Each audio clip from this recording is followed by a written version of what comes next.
बिस्मिल्लाहिर्रहमानिर्रहीम। अस्सलाम वालेकुम। ये जो मोमिन कहते हैं कि हमें मौत से डर नहीं लगता, इसकी वजह कुछ और है। एक दफ़ा मौला अलैहिस्सलाम अपने ग़ुलामों के साथ एक बस्ती से गुज़र रहे थे।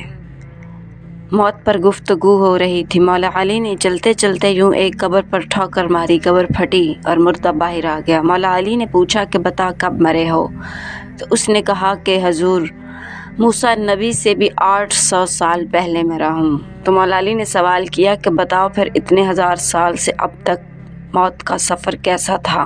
मौत क्या थी तुम्हारे लिए?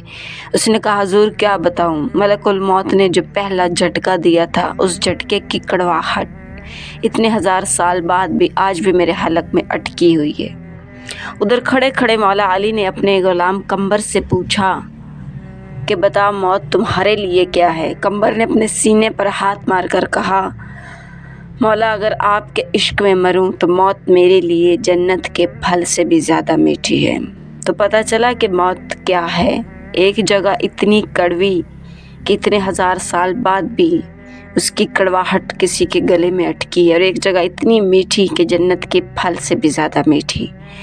उसके बाद मैदान करबला में बादशाह हुसैन ने जब अपने भतीजे कासिम से पूछा कि बेटा मौत तुम्हारे लिए क्या है, तो उसने कहा चचा जान, अगर आपके इश्क में मरूं तो मौत मेरे लिए शहद से भी ज़्यादा मीठी है।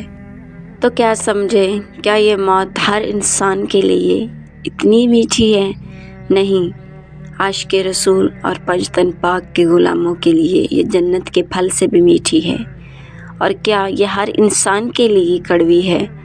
नहीं, अल्लाह और उसके रसूल की नाफरमानी करने वालों के लिए ये उतनी ही कड़वी है जितनी उस मुर्दे के लिए थी।